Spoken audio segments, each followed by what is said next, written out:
এই জমিন উর্বর হয়ে আছে ইসলাম কায়েমের জন্য। কিন্তু আমার পার্শ্ববর্তী দেশ বলেন আর আওয়ামী লীগ বলেন এদের মূল এজেন্ডা কি? এদের মূল এজেন্ডা কিন্তু যাতে এখানে ইসলাম কায়েমটা না না হয়। হয়। আদমজী জুট মিল পাকিস্তান আমলে হলো। কমলাপুর রেলওয়ে স্টেশন পাকিস্তান আমলে হলো। জাতীয় সংসদ ভবন পাকিস্তান আমলে হলো। বয়তুল মোকাররম মসজিদ পাকিস্তান আমলে হলো। ৭৩ সালের ২১শে ফেব্রুয়ারি প্রায় ১০০ অধিক মা-বোনকে এই মুজিববাদীরা এই শহীদ মিনারে রেপ করেছিল। আর যখন দেশের মানুষ লজ্জা নিবারণের জন্যে জাল গায়ে দিত। খাওয়ার কিছু ছিল না, জাউ ভাত খাচ্ছিল। তখন শেখ সাহেবের ২ ছেলের বিয়ে হলো সোনার মুকুট মাথায় দিয়ে। বাংলাদেশের সমস্ত বিমান অফিস থেকে শুরু করে বাংলাদেশ ব্যাংক থেকে শুরু করে কোন জায়গায় ইন্ডিয়া খালি সৈন্যটা ঢোকানো বাকি ছিল। এই যে করিডোর ট্রানজিটের নামে যে ট্রেনের করিডোর এটা দিলেই ১৬ আনা পূর্ণ হয়ে যেত, সৈন্যও ঢুকে যেত। তা আল্লাহ সেই জায়গা থেকে বাঁচায়। মব হচ্ছে কি জন্য এই মব কথাটা এইটা বলতেছে তারা এই বলতে, বলতে একসময় যে এই ৩৬শে জুলাইকে বলবে কি এটা মব। ৭১ সালের জুন মাসে জয়ের জন্ম হচ্ছে সিএমএইচে। তাহলে কিভাবে হয় ভাই? আজকে যখন আপনি ইসরায়েলের কথা বলতেছেন বেলফোর এগ্রিমেন্ট, না ভাই, সে দেখায় দিছে তোমাদের অস্তিত্ব রাখবো না মিডল ইস্টে। মিডল ইস্টে জায়নবাদ আমি কায়েম করে ছাড়বো এবং সেই কায়েমের মধ্যে আপনি অলরেডি ঢুকে গেছেন। কিভাবে? ওই ক্রেডিট কার্ডের মধ্যে দিয়ে। বলল যে ২ জন লোক জান্নাতে যাবে। কি? যে মেরে ফেলে দিবে সেও যাবে, যে মারা গেছে সেও যাবে। আমি বললাম এটা কেমন কথা হলো?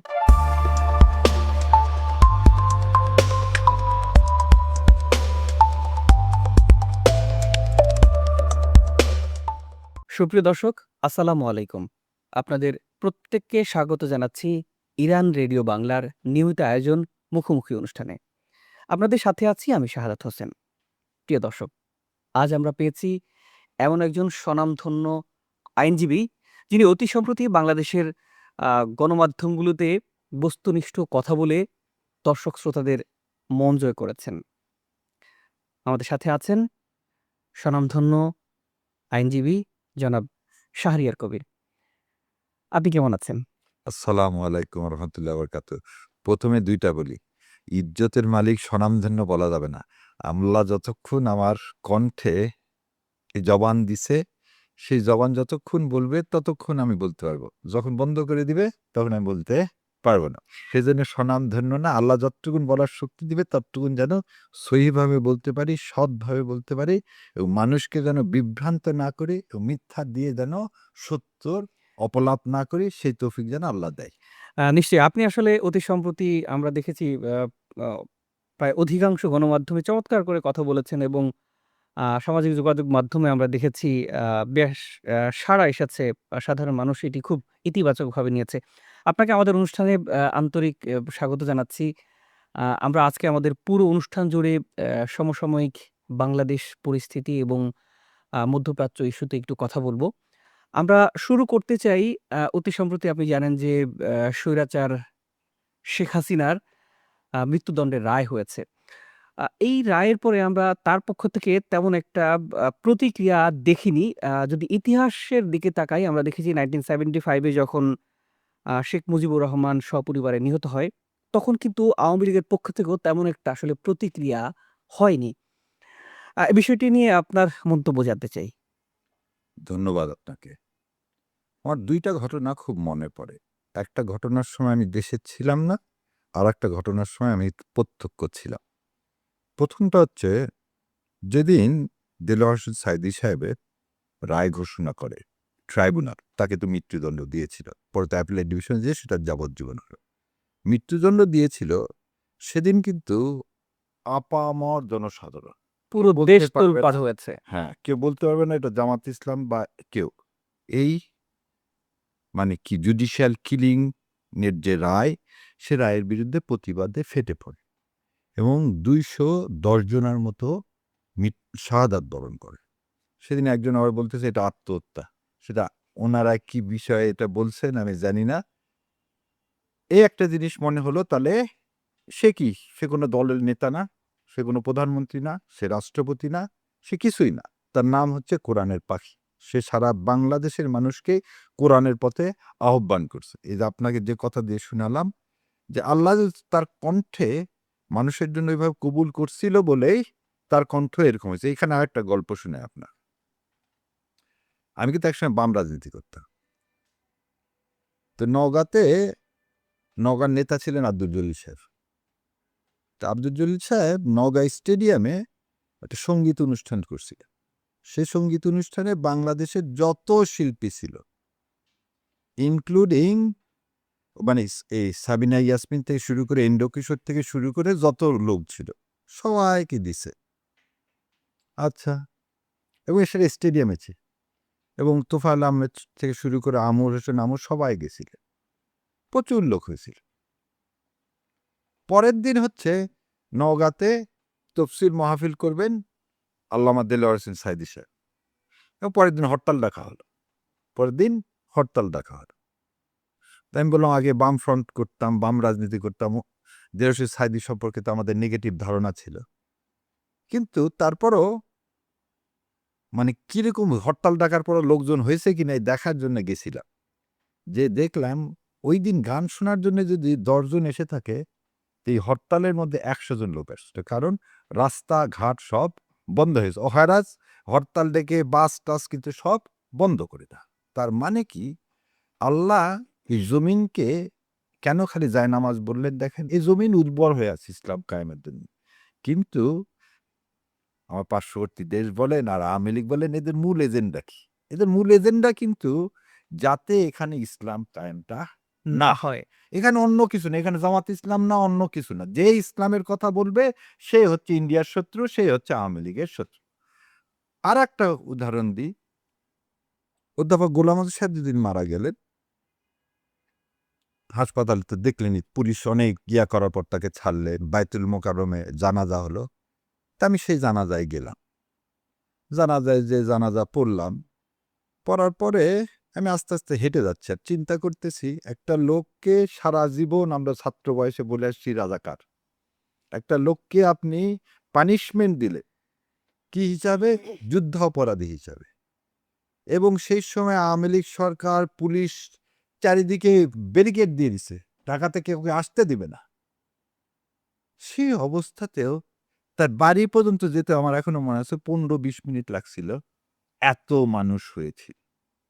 তার মানে কি, আল্লাহ যাকে সম্মানিত করবেন তাকে আমি আপনি অসম্মানিত করতে পারি না। শেখ সাহেব শেখ সাহেব মারা গেলে,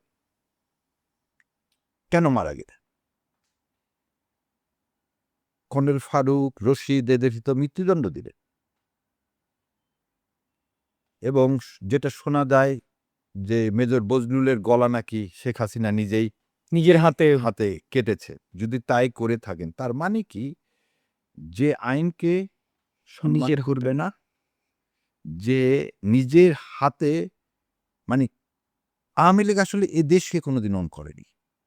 আওয়ামী লীগ কোনোদিন মুক্তিযুদ্ধ অন করেনি। শেখ মুজিব, অনেকেই বলে শেখ মুজিবের জন্য যুদ্ধ হয়েছে, এই অনেকেই আমি দেখি। যে লোকটা 9 মাস ছিল না, যে লোকটা আগরতলায় যে ষড়যন্ত্র করলো পাকিস্তান ভেঙে দেওয়ার, যে লোকটার 72 থেকে 75 সালে দেখেন প্রেসক্রিপশন ছাড়া, ইন্ডিয়ার প্রেসক্রিপশন ছাড়া চলেনি, ইন্ডিয়া এই দেশ থেকে সব নিয়ে গেল, কিছু বলল না, তাহলে সে লোকটা কিভাবে আমাদের দেশ বাংলাদেশ স্বাধীন হয়ে সারা পৃথিবীর মানচিত্রে মাথা উঁচু করে দাঁড়াবে? এটা তো সে চায়নি। ফলাফল, তার জানাজায় লোক পাওয়া যায়নি। হাসিনা এত বছর চালালো, তার দলের লোকজন দেখি তো, মানে তার ছেলেও ওই দিন ইয়াতে এক ইন্ডিয়ার সাক্ষাৎকারে বলতেছেন যে সাকসেসফুল লকডাউন হয়েছে। তো এর চেয়ে আর মিথ্যা আর কি হতে পারে? সো এরপরও কিছু মানুষ, আল্লাহ ওই যে বলে না, আল্লাহ সমিয়ন উমিয়ন বুকমুন, আল্লাহ যদি কাউকে দেখার, শোনার, বলার তৌফিক না দেয়, আমি আপনি কি বলতে পারবো? সো আমি এতটুকুনি বলবো, রিপার্কেশন না, সম্মান দেওয়ার মালিক আল্লাহ।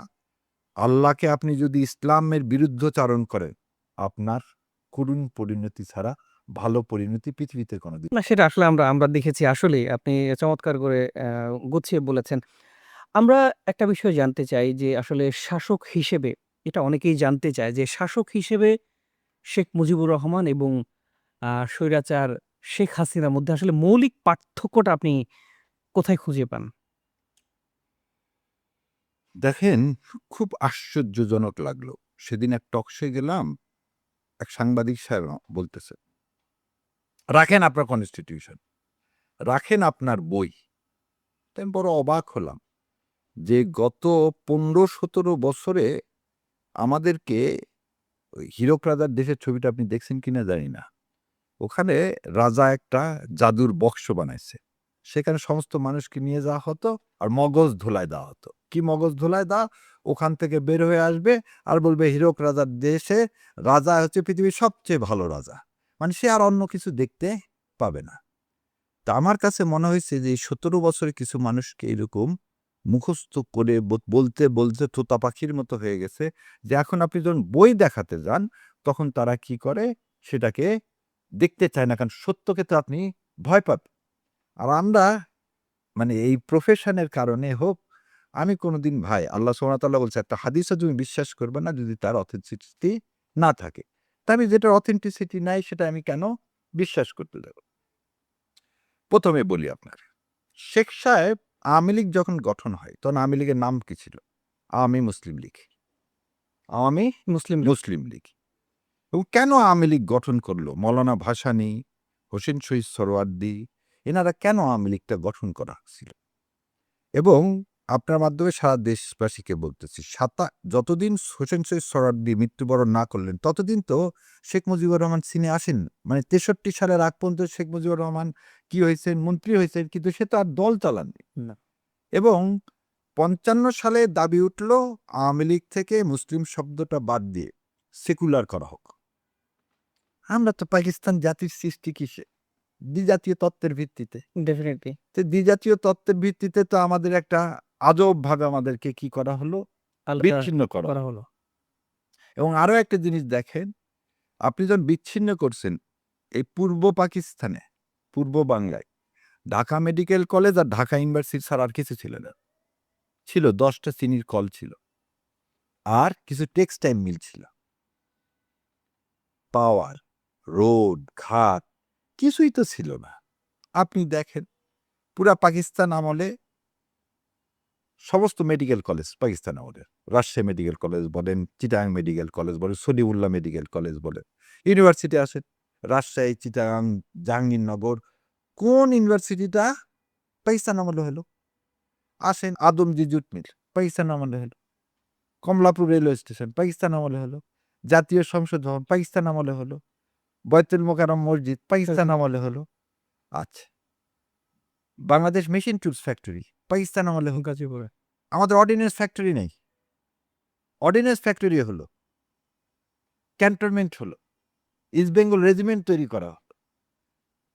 এবং আমি যদি ওই একদিন এই রেশিওটা দেখাইছিলাম যে টোটাল আইয়ুব খানের আমলে 60% এই ডেভেলপমেন্ট ওয়ার্কে ইনভেস্ট করা হয়েছিল এই ইস্ট পাকিস্তান।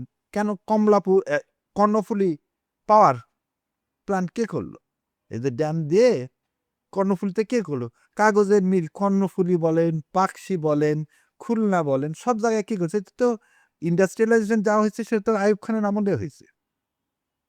তাহলে শেখ সাহেব ৫৭ সালে সে দেখেন স্পিকারকে চেয়ার ছুঁড়ে মেরে শাহেদ আলীকে মেরে ফেলে দিয়েছিল।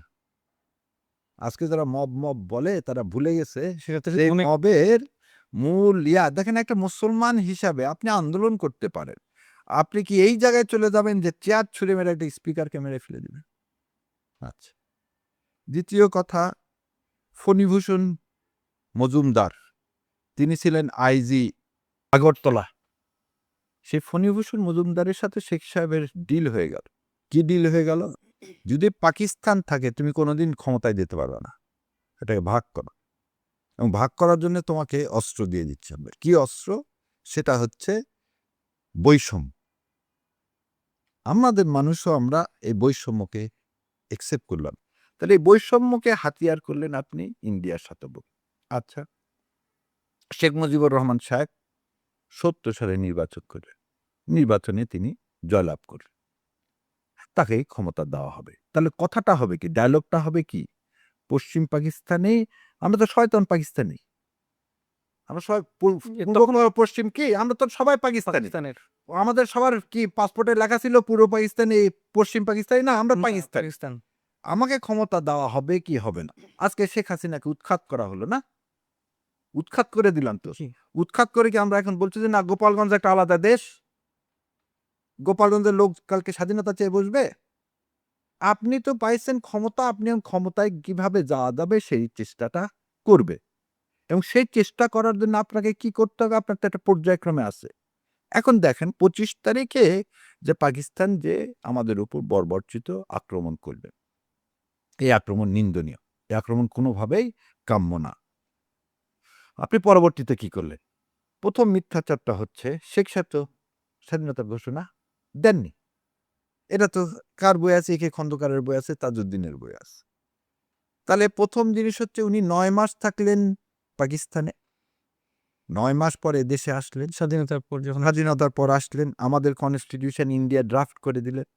তারপরে আপনি দেখেন ৭৩ সালে যে ভোট হলো, সেই ভোটে উনি বিনা প্রতিদ্বন্দ্বিতায় জয়লাভ করলেন। ১৯১১ জন দাঁড়াতেই দেয়নি ভোটে। খন্দকার মোশতাককে জিতানোর জন্যে কুমিল্লা থেকে হেলিকপ্টার করে ব্যালট বাক্স তুলে নিয়ে আসলো। ৭৩ সালের ২১শে ফেব্রুয়ারি প্রায় ১০০-র অধিক মা-বোনকে এই মুজিববাদীরা এই শহীদ মিনারে রেপ করেছে। ২২,০০০ এর মতন কাদেরকে? আপনার জাসদের কর্মীদেরকে হত্যা করেছিল।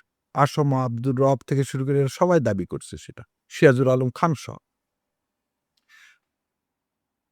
মজুতদারি করে, আবার বলতেছি মজুতদারি করে কৃত্রিম সংকট তৈরি করে দেশে দুর্ভিক্ষ করলেন। আর সে সময় আপনি ২ টা কাজ করলেন। রাজশাহীর যে কোনো মানুষ যাদের ৭০ এর উপরে তাদেরকে জিজ্ঞাসা করে।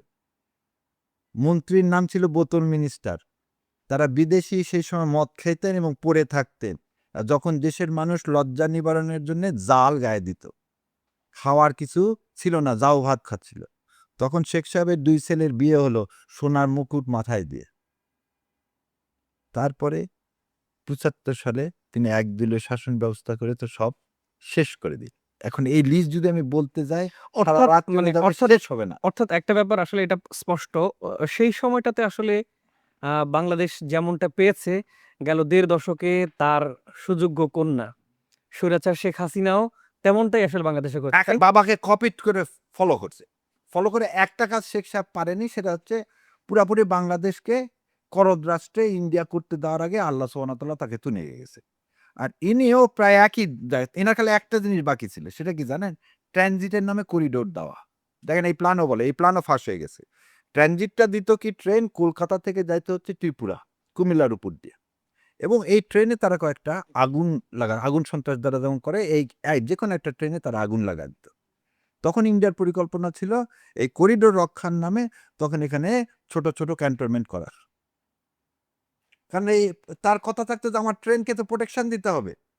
বলে সে যেভাবে বন্দরে সে লোককে ঢুকাইছে, বাংলাদেশের সমস্ত বিমান অফিস থেকে শুরু করে, বাংলাদেশ ব্যাংক থেকে শুরু করে কোন জায়গায় ইন্ডিয়া খালি সৈন্যটা ঢুকানো বাকি ছিল।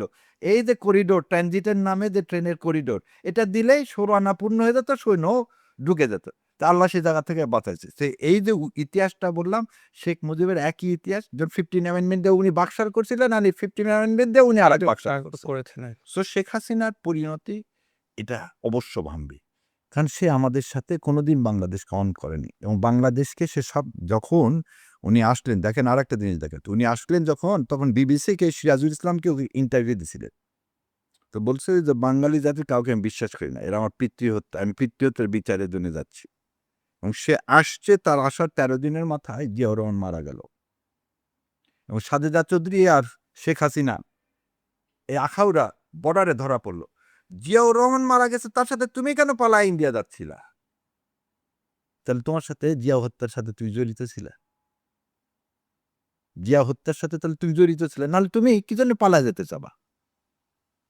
সো এই যে বিভিন্ন কোশ্চেন, সবচেয়ে বড় সত্য কথা, এই ১৫ বছরে মানুষকে ওই হীরক রাজার দেশের মতো মিথ্যাকে বারবার বলতে, যেমন আমি এক জায়গায় বলছি যে ভাইরে এই ব্লাড অ্যান্ড টিয়ার্স এই বইটা দেখায় বলছিলাম যে দেখেন এই বইয়ে একদম লিস্ট করা আছে কোথায় কোথায় এই যে ৯০,০০০-এর মতো যে বিহারিকে মেরে ফেলে দেওয়া হলো ৭১ না ৭০ এর শেষ থেকে।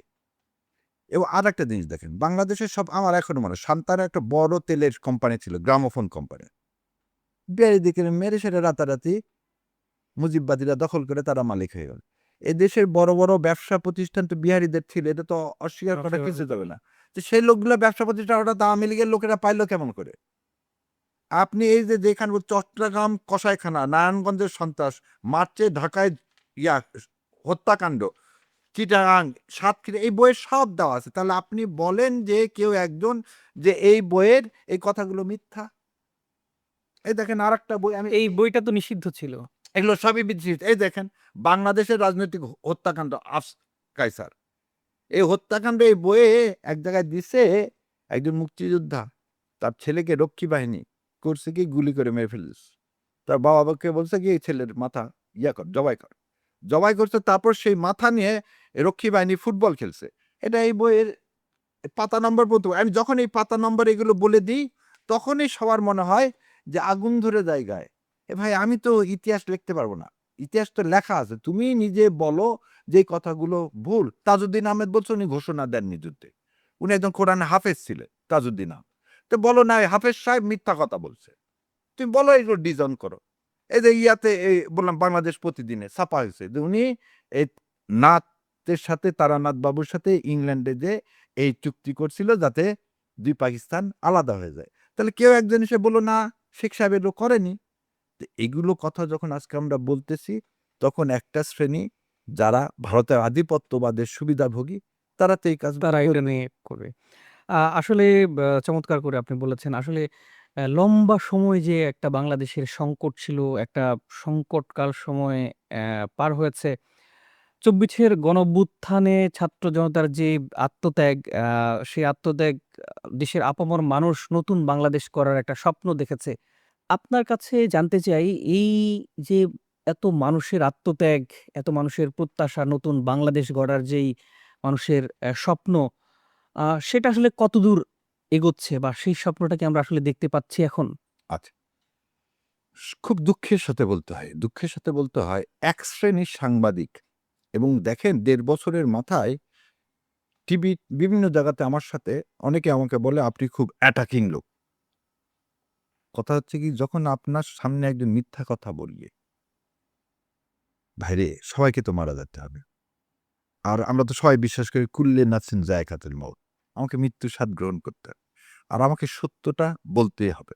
আর আমি মিথ্যা সত্যর মিশ্রণ ঘটাতে পারব না। নতুন একটা বয়ান তৈরি করা হচ্ছে। কি বয়ান? মব হচ্ছে। আমি ভাই মব দেখতে পাই না। মব হচ্ছে কি জন্য এই মব কথাটা এইটা বলতেছে তারা এই বলতে, বলতে একসময় যে এই ৩৬শে জুলাইকে বলবে কি এটা মব। ডেফিনিটলি। এই যে তাদের যে প্ল্যান, এই প্ল্যান করে তো তারা গেছে। যখন আমি বলি না ৩২ ভাঙা ৩৬শে জুলাই মব না, তখনই তাদের সাথে আমার কথা কাটাকাটি হয়ে যায় এবং তখনই উত্তপ্ত বাক্য বিনিময়। কিন্তু সেটা শালীনতার মধ্যে। কিন্তু মানুষ শালীনতা কেউ মানে না। এখন তো আমাকে তখন চুপ থেকে যেতে হয়। আবার দেখেন অনেকেই বলতে চাচ্ছে এই সরকার ব্যর্থ। এই সরকার ব্যর্থ। ভাইরে সবাই এটা তো সত্যি সমস্ত টাকা পয়সা শেখ হাসিনা নিয়ে গেছে। লক্ষ, লক্ষ কোটি টাকা।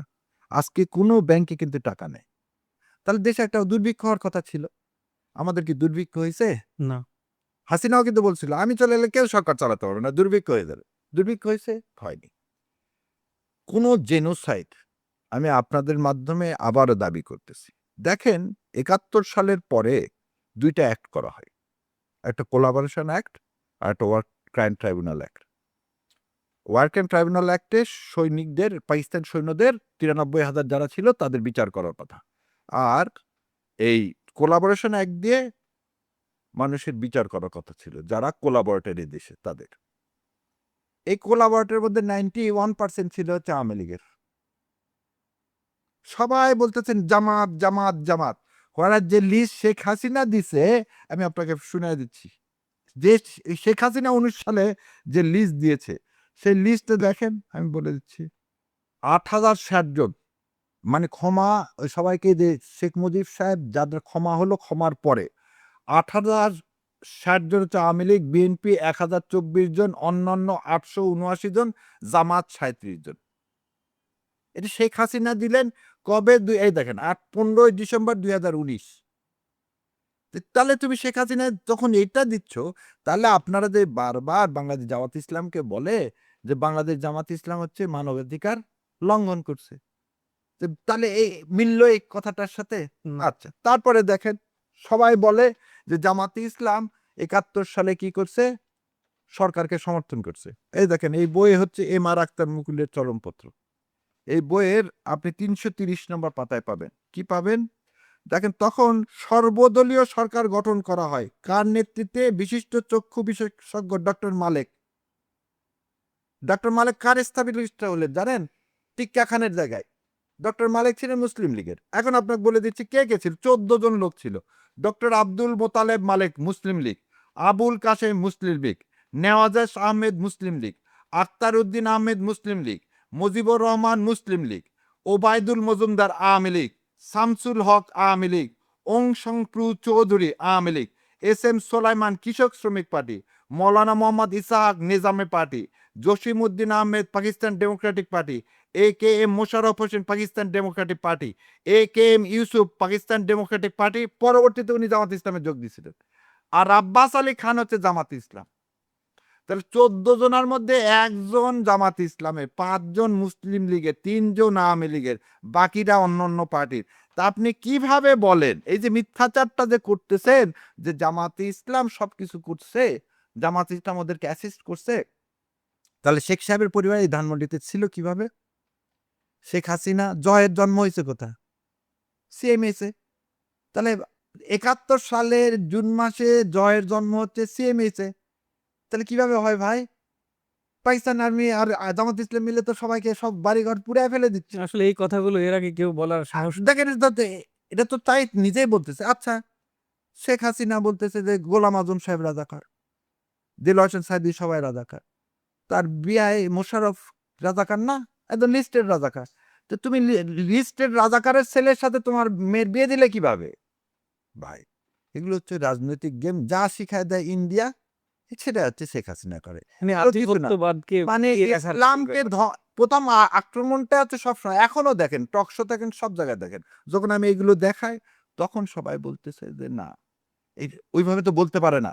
সে যেমন এই যে আমি সেদিন বলছি ওই বাউলের বিরুদ্ধে, যে বাউলের খাঁচার ভিতর অসীম পাখি লালন আজকে আমরা বাউলের ব্যাপারে আপনার কাছে জানতে চাই। বাউলের বিষয়টা না বললেন। দেখেন সূরা নাস, ইয়া আইয়ুহান নাস, আল্লাহ সুবহানাহু ওয়া তাআলা মানুষকে কি ভাবে কোরআনে আখ্যায়িত করছে। ইয়া আইয়ুহাল মুমিনুন, মুসলিমিন, এবং নাস বলে, নাস মানে কিন্তু খালি মুসলমান না, সমস্ত মানুষ। মানব জাতিকে। তো এই যে ইয়া আইয়ুহান নাস বললেন উনি, এই কথাটাকে যদি আমি বলি না আল্লাহ নাচতে বলছে, তাহলে আল্লাহকে অবমাননা করা হচ্ছে না হচ্ছে না? অবশ্যই অবমাননার কথা। তাহলে আমি মুসলমান হিসাবে আমি বিশ্বাস করি আমাকে কবরে যেতে হবে, এবং আমাকে আল্লাহ প্রশ্ন করবে মান রাব্বুকা, মান নবিয়ুকা, মান দিনুকা। তাহলে আমার রব। তো ধরে নেন আমার বাবাকে কেউ গালি দিলে আমি প্রতিবাদ করব না মাথা নিচু করে থাকবো? অবশ্যই প্রতিবাদ করতে হবে। প্রতিবাদ করব। তা আপনি ৯০% মুসলমান দেশের লোক, আপনি এটা প্রতিবাদ না করলে আপনার ঈমান থাকবে? এবং আপনার এই দেশে এটা হবে কেন? উনার কি জারি গান করার আর পৃথিবীতে কোনো টপিকস নাই? আমাকে বলেন টপিকস কি নাই? পালা গান করার কি টপিকস নাই? কেন কবিয়াল গানের কি টপিকস নাই? মীর মশাররফ হোসেনের সেই ইয়া আর কারবালার প্রান্তর, কারবালা। সেটা নিয়ে তো সবসময় জারি গান হয়। কেউ তো ওই বিষয়ে কেউ কিছু বলতেছে না। আপনি কেন হোয়াই ইউ ব্রিং তার মানে ইনটেনশনটা দেখেন। আপনি কি এখন সূরাকে ধরছেন। এরপরে করুন ১ম এ আল্লাহকে ধরলেন, তারপর সূরাকে ধরলেন। এবার পুরা কোরআন শরীফকে নিয়ে আপনি অবমাননার জায়গায় যাবেন। কেন ভাই? না, আচ্ছা, আমার একটা প্রশ্ন হচ্ছে এই ধর্ম অবমাননার জন্য যে ব্লাসফেমি আইন করার ব্যাপারটা, সেটা আসলে এর আগে কোনো সরকার কিন্তু করেনি। আমরা যেটা বলছি মেজরিটি পারসন আমাদের দেশের হচ্ছে মুসলমান। কিন্তু কেন? আপনি কি মনে করেন যে আসলে এই আইনটা করা আসলে দরকার? আমি এইভাবে বলব না। এইভাবে বলব না কি কারণে আপনাকে বলি। যেমন ধরে নেন একটা উদাহরণ দিই। পাকিস্তানের শরিয়া কোর্ট আছে। পাকিস্তান অ্যাপিলেট ডিভিশনে শরিয়া কোর্ট আছে। আমি এখানে একদিন এক মামলাতে বলছিলাম যে ব্যাংকের লোন না হয়। ইসলামিক ব্যাংক আর নন ইসলামিক ২ টা তো আলাদা। ইসলামী ব্যাংকে বলা হয় ইনভেস্টমেন্ট করে তারা। আমি যদি প্রফিট করি তাহলে দিব, প্রফিট না করি দিব না। আমাদের এমন ল তৈরি করে রাখছে না, লস করতেই পারবে না, তোমাকে প্রফিট দিতেই হবে। তা আমি চ্যালেঞ্জ করে তখন দেখালাম পাকিস্তান সুপ্রিম কোর্ট জাস্টিস তাকি তকি ওসমানী, উনি বলছে রিবা হারাম, তুমি সেটাকে যে নামেই ডাকো, তুমি সেটাকে যে যে নামেই নামেই ডাকো। সেই মামলা করতে যেয়ে সবাই অট্টহাসি হাসলো আমাকে কোর্টে।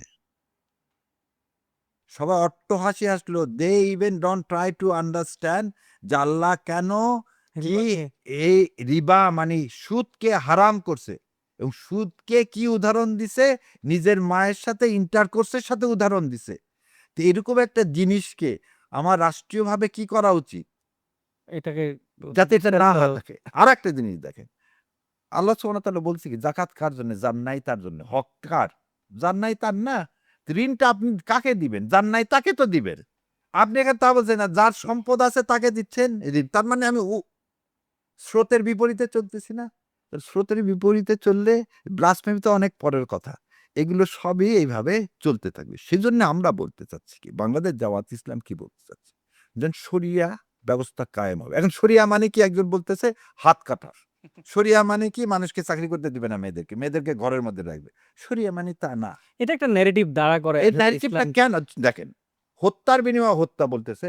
আমাদের পেনাল কোডে কি আছে ৩০২ এ? পেনাল কোডে আপনি যদি হত্যার আসামি হন, প্রুফ হয়, তাহলে আপনার ফাঁসি না? অবশ্যই যে ফাঁসি আর একটা লোকের রাস্তায় গর্দান কাটার মধ্যে পার্থক্যটা কি হলো রে ভাই? মৃত্যু তো মৃত্যুই। মৃত্যু তো মৃত্যুই। চুরি করলে ৭ বছরের জেল। Capital punishment. সো ওই সময় পানিশমেন্টের রূপ আমরা তো এখন পেনাল কোডে নিয়েই আসছি। সো আপনি হঠাৎ করে মানুষকে একটা আতঙ্কগ্রস্ত করতে সেটা তো পারেন না। সো এই যে লিটারাল ইন্টারপ্রিটেশন, এই ইন্টারপ্রিটেশন গুলোর টার্গেটটা একটাই ভাই, যাতে এই জমিনে ইসলাম কায়েম না হয়। আমরা অনেক কথা, যেমন আমাকে অনেকেই বলে, আপনি হঠাৎ করে আসলেন কেন? এর আগে আসেননি কেন? গত ১৫ বছরে বলেননি কেন? শোনেন ভাই, রাস্তায় একটা ট্রাক আসতেছে আর ট্রাকের সামনে যে দাঁড়ায় বীরত্ব দেখানোর মধ্যে কোনো বীরত্ব নেই। বীরত্ব দেখানোর মধ্যে বীরত্ব নেই। নবী করিম সাল্লাল্লাহু আলাইহি ওয়াসাল্লাম মক্কা জীবনের ১ম ১০ বছর চুপে, চুপে ইসলাম প্রচার করছেন। কৌশলে উনি তো পারতেন। উনি এক সেজদা দিতে গেছেন, মাথার উপর ভুঁড়ি চাপায়া দিছেন। দেননি? তাহলে এগুলোকে যখন আপনি এখন আখ্যায়িত করতেছেন গুপ্ত, আমার আমিরে জামাতকে জিজ্ঞাসা করছিল রাজশাহী কারাগারে, "আপনার ঠিকানা বলেন।" উনি বলছে, "কোন ঠিকানা বলব?" তখন বলতেছে, "ঠিকানা মানে?" "আমার তো হাজার, হাজার ঠিকানা।" তো বলে যে, "হাজার, হাজার ঠিকানা মানে?" বলতে, "আমি তো কোনো বাসায় ১ রাত ২ রাতের বেশি থাকতে পারিনি। তাহলে আমি যত বাসায় থাকছি সব ঠিকানা দিতে হবে।" পুলিশ তখন উঠে বলছে, "না, আর আপনার ঠিকানা দিতে হবে না।" আপনাকে অনেক ধন্যবাদ। আমরা একটু মধ্যপ্রাচ্য ইস্যুতে একটু আলোচনা করতে চাই। সেটি হচ্ছে আপনি জানেন যে ২০২৩ সালের অক্টোবর থেকে ইসরায়েলি যে আগ্রাসন গাজা উপত্যকায় ফিলিস্তিনি ভূখণ্ডকে নিশ্চিহ্ন করে দেওয়ার যে পরিকল্পনা নিয়ে তারা গেল ২ বছরের বেশি সময় ধরে গাজা উপত্যকায় নির্বিচারে হামলা চালিয়েছে, গণহত্যা করেছে।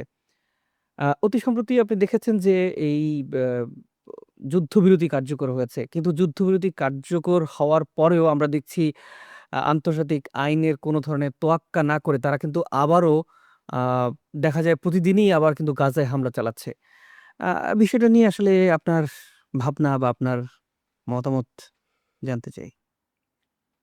আল্লাহ সুবহানাহু ওয়া তাআলা সূরা কাহাফে বলছে যে, দজ্জালের এই পৃথিবী চালাবে দজ্জাল কয়দিন? ৪০ দিন। এই ৪০ দিনের ১ম দিন হবে হচ্ছে ১ বছরের সময়, ২য় দিন হবে ১ মাসের সময়, ৩য় দিন হবে ১ সপ্তাহের সময়। এবং এই প্রসঙ্গে আমি কেন এই কথাটা নিয়ে আসলাম? ক্যাপিটালিস্ট ব্যবস্থা আমার কাছে, আমি মনে করি ক্যাপিটালি ব্যবস্থাটাই হচ্ছে দজ্জাল। কেন? আমরা এখন একটা বাড়ি কিনবো, এই ব্যাংক থেকে লোন নিই। আমি যে সুদ হারাম, এটাকে আমি হারাম মনেই করতেছি না। ইভেন আমি অবাক হয়ে হজ করতে যাচ্ছি নাকি মানুষ ব্যাংকের লোন নিয়ে। আল্লাহ যেটা বলছে যে আমি যেটা দজ্জাল যেটা দেখাবে সেটা আমি বলছি হারাম, কিন্তু তোমার কাছে সেটা কি মনে হবে? হালাল। সেটা তোমার কাছে মনে হবে বেস্ট। ক্রেডিট কার্ড ছাড়া আর কি চলবে? আপনি আজকে কোনো প্লেনের টিকিটই কাটতে পারবেন না ক্যাশ টাকায়। ক্যাশ টাকা নিয়ে কোথাও যান, প্লেনের টিকিট কাটতে পারবেন না। কেন? ক্রেডিট কার্ড ছাড়া আপনি পারবেন না। তাহলে দজ্জাল আপনাকে এমন ব্যবস্থা করে দিচ্ছে যে আপনাকে ওর মধ্যে ডুবতেই হবে। তো আমি এই কথাটা কেন বললাম? এই যে ইকোনমিক সিস্টেম যে ক্যাপিটালিস্ট সিস্টেম, এটা তো ইহুদিদের তৈরি। এটা ইহুদিদের তৈরি এবং পৃথিবীর মোট সম্পদের কিন্তু এখন প্রায় ৭০ ভাগের মালিক কিন্তু ইহুদিরা। যত বড়, বড় ব্যাংক, আমেরিকার যত ব্যাংক দেখবেন সব ব্যাংকের মালিক হচ্ছে তারা। সেন্সবেরি, টেস্কো, এই যে কোক খান, সবকিছুর মালিক তারা। কিন্তু একটা ছোট্ট একটু ভূমি। কিন্তু তারা সারা পৃথিবীর সমস্ত জায়গায় ছড়িয়ে গেছে। এখন মানে দুঃখে বলতে হয়, আজ আরব ভূখণ্ড কেন ২২ ভাগে ভাগ হলো? আরব ভূখণ্ড তো ২২ ভাগে ভাগ হওয়ার কথা ছিল না। বেলফোর এগ্রিমেন্টে আফ্রিকার কোনো দেশে দিলা না কেন? আফ্রিকায় তো এই বিরান ভূমি এত ছিল। সাহারা ভূমির মধ্যে ছিল, মরক্কো ছিল, কত জায়গা ছিল, ল্যাটিন আমেরিকা ছিল। এইসব জায়গায় দিলা না কেন? এবং আপনি কোনদিন গুগলে দেখছেন কিনা, গুগলে আপনাকে একটা জিনিস দেখায়। আপনি তো বলতেছেন, যদি গুগলে লিখবেন আপনি ফিউচার ম্যাপ অফ ইসরায়েল লেখেন, দেখেন এটা আরো বড় দেখা যাবে। দেখতে পাচ্ছেন? আমি যদি এখন দিই গ্রেটার বাংলাদেশ বলে ইন্ডিয়া, পাকিস্তান, আফগানিস্তান, বার্মা সব মিলে যেটা ম্যাপ দিই, গুগল ছাপাবে? না, প্রশ্নই আসে না। এই দেখেন এই ম্যাপে কি, কি দিছে দেখেন। Jordan, Israel, Egypt, Iraq, Syria সব মিলে হচ্ছে গ্রেটার ইসরায়েল। এবং সেটাই দেখেন আপনি দিলে আসতেছে। তার মানে এই আগ্রাসন পাওয়ার যার, রাইট তার। এই সিস্টেমের উপরে কিসের ইন্টারন্যাশনাল ল? আইসিসি তার উপরে হচ্ছে ইয়া দিল, নেতানিয়াহুর উপরে। কি দিল? ওয়ারেন্ট ইস্যু করলো। কিসের ওয়ারেন্ট? ওয়ারেন্ট খালি কার উপর বলবৎ হবে জানেন? গাদ্দাফির উপর। ওয়ারেন্ট সাদ্দামের উপর। যেখানে মুসলমান সেখানেই হচ্ছে ইন্টারন্যাশনাল ল। সেখানে হচ্ছে মানবাধিকার কর্মী।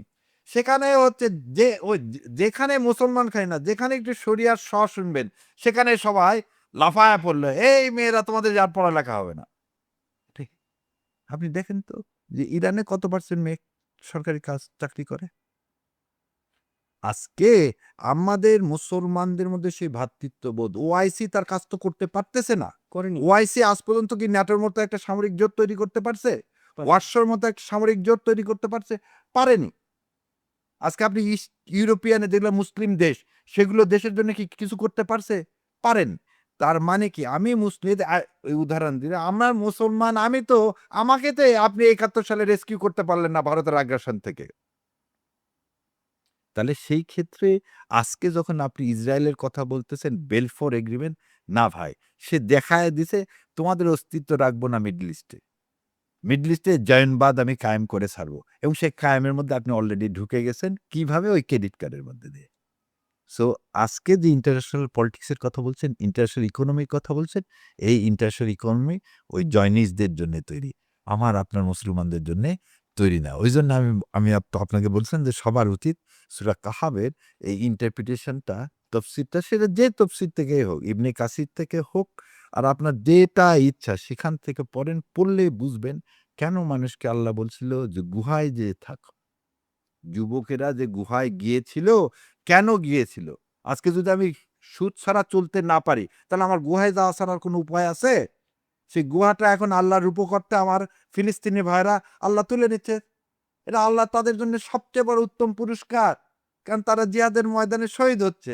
আর যদি জীবিত থাকে তাহলে তো আমাকে এই সুদের মধ্যে ঢুকতে হবে। আর না হলে যে আমি যেরকম চিল্লায় যাচ্ছি, আমি চিল্লায় দেবো মৃত্যুর আগ পর্যন্ত, কখন দেখবেন একটা বুলেট আমাকে মেরে ফেলে দিছে শেষ।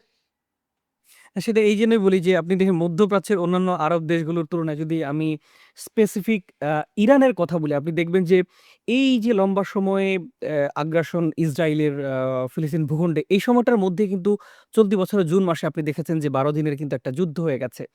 হঠাৎ করেই কোনো ধরনের ওই যেটা বললাম যে আসলে আইন কানুনের, আন্তর্জাতিক আইনের কানুনের তোয়াক্কা না করে হঠাৎ করে তারা ইরানে আক্রমণ করে বসলো। যদিও আমরা দেখেছি, সারা পৃথিবী দেখেছে, ইরান কিন্তু যে ঘুরে দাঁড়িয়ে তারা কিন্তু সমুচিত জবাব দিয়েছে আ ইসরায়েলকে। যেটা সারা পৃথিবীর মানুষ বলছেন যে আয়াতুল্লাহ খামেনি শক্তভাবেই আসলে তিনি জবাব দিতে পেরেছে। এই যে ১২ দিনের যুদ্ধ, আ এই বিষয়টাকে আপনি কিভাবে দেখেন? ইরানের যে ঘুরে দাঁড়ানোর যে ব্যাপারটা ছিল। শোনেন,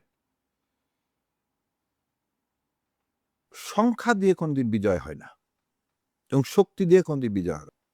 তা আপনার এই প্রসঙ্গে এটা বললাম যে ইরান জোর যার মুল্লুক তার, এটা তো আল্লাহ সুবহানাহু ওয়া তাআলার জন্যে। কেন আমরা সবাই বিশ্বাস করি যে সমস্ত ক্ষমতার উৎস আল্লাহ সুবহানাহু ওয়া তাআলা। আমাদের সবাইকে মেরে ফেলে দিলে কি যায় আসে? পৃথিবীর কোথাও দেখছেন যে একটা বিধর্মী এসে এই আজকে সকালে হাদিস পড়তেছিলাম। বলল যে ২ জন লোক জান্নাতে যাবে। কি? যে মেরে ফেলে দিবে সেও যাবে, যে মারা গেছে সেও যাবে। আমি বললাম, "এটা কেমন কথা হলো?" ১ম টুকুন পড়ে। পরে দেখলাম যে ১ম এ একজনকে মেরে ফেলেছে সে মুসলমান। তাহলে সে শহীদ হয়ে গেল। যে মেরে ফেলে দিলে সে পরবর্তীতে কনভার্ট হয়ে সে আবার মুসলমান হয়ে গেছে। যে সে আবার যুদ্ধ করতে যায় শহীদ হয়ে গেছে। তো কথা হলো আমাদের মুসলমানদের সবচেয়ে বড় লাভ কি? আমরা জীবিত থাকলেও লাভ, মারা গেলেও লাভ। এই জিনিসটা যখন আপনার মধ্যে এই ইন্সপিরেশনটা আসবে, যে একটু বললাম মিনহা খালাকনাকুম ফিহা নুইদুকুম ওয়া মিনহা নুখরিজুকুম তারাতান উখরা। আমি মাটি থেকে আসছি, মাটিতে যাবো। আমার আর ভয় কি? তখন আপনার সামনে পৃথিবীর হিমালয় দাঁড়ালেও সে পারবে না তো। কারণ আল্লাহর রহমত আছে তো ওই জায়গায়। না হলে বদরের যুদ্ধে আমরা ঢাল নাই, তরবারি নাই, আমরা জিততে পারি? আবার উহুদে আমরা হেরে গেলাম। উহুদে আবার আমরা হেরে গেলাম। তো আল্লাহ ওই যে একটু আগে বললাম যে ২ জন মানুষকে আল্লাহ কি করবেন? সো আল্লাহ কাকে গাইড করবেন, কাকে পুরস্কৃত করবেন, কাকে বিজয় দান করবেন, এটা একমাত্র আল্লাহ। এবং ইরান যেটা করলেন বা করা হলো, এই যে এইভাবে দেখেন আপনি এটা বলছেন গাড়িতে একজন জেনারেল যাচ্ছেন, আপনি উপর থেকে বোমা মেরে দিলেন। এটা ইন্টারন্যাশনাল ল কোথায় আছে রে ভাই? আপনি জানি না আপনি ইয়ার নাম শুনছেন কিনা? উনি আমেরিকাতে ছিলেন, উনি আমেরিকাতে কেমিক্যাল ইঞ্জিনিয়ার ছিলেন। তারপরে তাকে আমেরিকা থেকে বের করে দেওয়া হয়। বের করে দিয়ে ইয়েমেনে নিয়ে আসা হয়। ইয়েমেনে জেলখানা থেকে উনাকে বলে যে, "ঠিক আছে তুমি মুক্ত।" বলে উনি জেলখানা থেকে বের হয়ে যাচ্ছেন। উপর থেকে ইয়ারকির ছলে F-16 এসে তাকে মেরে ফেলে দেয়। সো ইসলাম যারা, আমরা যারা কি করি? ইসলামের মানে প্র্যাকটিস করি বা প্র্যাকটিস হচ্ছে যে বিশ্বাস করি আল্লাহ সুবহানাহু ওয়া তাআলাকে। আমরা এতটুকুনি জানি আমাদের সর্বোচ্চ আল্লাহ যদি শহীদ হিসাবে কবুল করে এর চেয়ে আর পাওনা তো কিছু নেই। সো ইরান যেটা করছেন আল্লাহ সেটা করাইছেন। কিন্তু তাই বলে কি দেখেন ফিলিস্তিনিতে কি বন্ধ হয়ে গেছে? হত্যাযজ্ঞ বন্ধ হইছে? হয় না হয়নি। ফিলিস্তিনের চারিদিকে কি আমাদের মুসলিম কান্ট্রি গুলো নাই? আচ্ছা। আছে। আমরা কি করছি? আমরা সাহায্য পর্যন্ত পাঠাতে পারতেছি না। আমরা কি আসলে এত অসহায়? আল্লাহর কাছে আপনি কি জবাব দিবেন? সোমালিয়ায় যখন দুর্ভিক্ষ হবে, যখন সোমালিয়ান বাহিনীতে যেয়ে কি করে জানেন? এই অ্যাটমিক এনার্জির যত বজ্র নিয়ে যায় সোমালিয়ান উপকূলে ঢেলে দিত। এবং সেজন্য সোমালিয়ার বেশিরভাগ মানুষেরই কি হতো জানেন? ক্যান্সার হতো। এবং তাদের শরীরে পুষ্টি-টুষ্টি কিছু থাকতো না। ওরা এটার জন্য কি করা শুরু করলো? তাড়া করা শুরু করলো জাহাজকে যাতে ওই বজ্র ফেলতে না পারে। তখন বলল, "না ওরা সব পাইরেট।" ওরা কি করতেছে? ওরা হচ্ছে জাহাজে আক্রমণ চালাচ্ছে। বাট দ্যা ট্রু ইজ ওখানে এই অ্যাটমিক এনার্জির আবর্জনা ফেলা হতো। ঠিক সেরকম মার্কিন সাম্রাজ্যবাদ এটা এখন অস্তিমিতের দিকে। এবং এই অস্তিমিত হওয়ার আগে সারা পৃথিবীতে একটা ভোলাটাইল অবস্থা সৃষ্টি হবে। সেটা আপনি নিকারাগুয়া বলেন, সেটা আপনি হন্ডুরাস বলেন, সেটা ক্যারিবিয়ান বলেন, আর কানাডা বলেন। সারা পৃথিবীতে সমস্ত জায়গায় একটা কেওয়াজ না করলে তারা খাবে কি? এবং আপনি একটা জিনিস দেখেন, সাম্রাজ্যবাদের মূল লক্ষ্যটা কি? লুট করা। তারা ২ টা জিনিস লুট করে। মানুষের ঈমান লুট করে আর সম্পদ লুট করে। আমার থাকলো আপনারা যদি কেউ পারেন 'রুটস' বলে একটা সিরিয়াল আছে, মুভি আছে। এই 'রুট' মুভিটা দেখেন যে কিভাবে কালোদেরকে ধরে নিয়ে যাওয়া হলো। আফ্রিকায় সমস্ত মানুষ আগে মুসলমান ছিল। তাদেরকে নিয়ে যাওয়া হলো। কিভাবে সে লোকগুলোকে অপ্রেসড করে একটা সময় এসে আপনি দেখেন যে আমেরিকাতে যত কালো আছে সবার পুরোপুরি মুসলমান। আছে তারা খ্রিস্টান, অ্যাংলিকান খ্রিস্টান হোক আর যেটাই হোক। বারাক ওবামার দেখেন। সো সাম্রাজ্যবাদের নীতিটা কি? সাম্রাজ্যবাদ তো তার কারণেই ইন্টারন্যাশনাল ল তৈরি করছে। ভায়োলেটও করবে তার কারণ। আমরা সেজন্য সাম্রাজ্যবাদীতে বিশ্বাস করি না। আমরা কিসে বিশ্বাস করি? আমরা বিশ্বাস করি এমন একটা ইনসাফ ভিত্তি। ইনসাফ মানে কি? যেখানে সবাই সমান। যে বিধর্মী তাকেও আমি রক্ষা দিব। আর আমি আমার ভাইকেও রক্ষা করব। তো আল্লাহ আমাদেরকে সবার শোনার এবং এগুলো করার তৌফিক এনায়েত করুন। আপনাকে অনেক ধন্যবাদ ও কৃতজ্ঞতা জানাচ্ছি। আপনার মূল্যবান সময় আমাদের দিয়েছেন সেজন্য। আপনাকেও ধন্যবাদ এবং আল্লাহ যেন সবকিছু কবুল করে। আসসালামু আলাইকুম ওয়া রাহমাতুল্লাহি ওয়া বারাকাতুহু। সুপ্রিয় দর্শক, আজ শেষ করছি। ভালো থাকুন, সুস্থ থাকুন। দেখা হবে পরবর্তী পর্বে বিশেষ কোনো অতিথির সাথে। আন্তরিক অনুরোধ চ্যানেলটি সাবস্ক্রাইব করে আমাদের পাশে থাকার।